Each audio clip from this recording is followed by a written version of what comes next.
Lanarkshire offers the full range of screening programmes, and that covers programmes for all the cancer diseases that we can screen for, cervical cancer, breast cancer and bowel cancer, and includes a range of programmes that we offer to pregnant women, and also some programmes that are available to newborn babies and children. So we do offer the full range, and of course they're free for people to take advantage of. The reason a new programme is brought in, or there are any changes made to an existing programme, is based on very strong evidence, which is considered by the National Screening Committee, which is a big committee across the United Kingdom, which Scotland is represented on, and it's all very, very coordinated. And we are confident that the programmes that we offer can deliver benefit in terms of saving lives or improving outcomes for people. And really it's to try and pick up any problems that they might have at a very, very early stage, so that they can be referred quickly to speech and language therapy and to the audiology service. So it means that things are picked up and they're in the system in terms of being able to support children before they start nursery school and before they start school. So it can have significant benefits to them, because there are a range of things that can be done, as you know, for children who've got a hearing problem identified, depending on the type of problem. Possibly people in the public will know it as the heel prick, which has been around for an awful long time, but over the years they've added more and more tests to it, and it's a way of offering brand new babies a whole range of what we call metabolic tests. But they're basically testing for sort of quite rare conditions, but important conditions. Things like congenital hypothyroidism, and some of these things, if they're not picked up immediately, can lead to problems with the brain development for children. So it's really important that mums and dads decide to get the heel test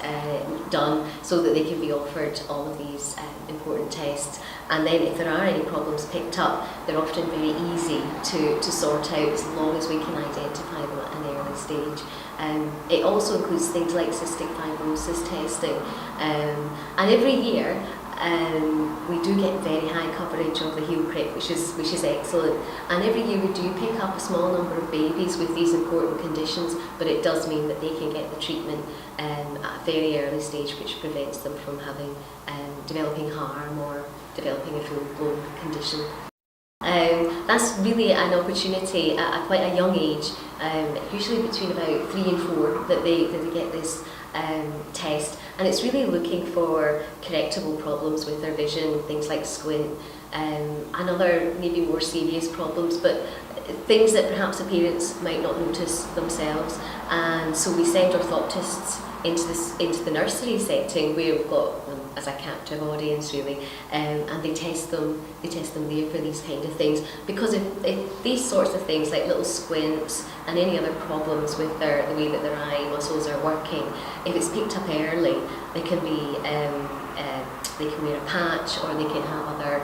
interventions to make sure that before they start school their sight is as good as it could be. And we also know that if it's left till later than about 7, really the opportunities to change the way that child sees are very limited. So it's good that it's done early and it's done before they start school. But now we're able to offer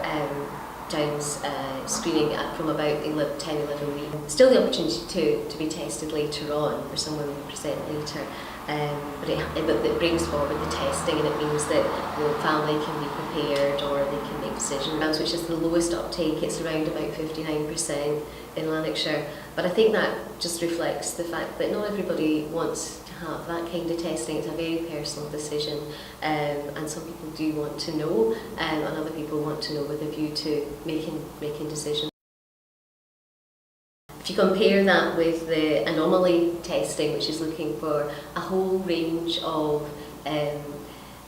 problems that the developing baby might have, problems perhaps with their abdominal wall,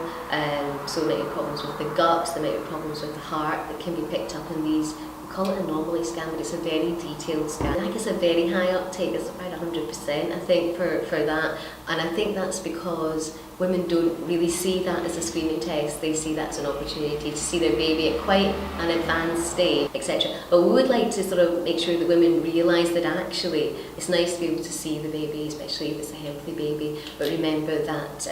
the whole idea behind it is to be able to pick up some of these conditions early so that we can do something about them. So while you're enjoying the baby, the ultrasonographer will be looking very carefully to make sure there's not a problem with the heart or the abdominal wall.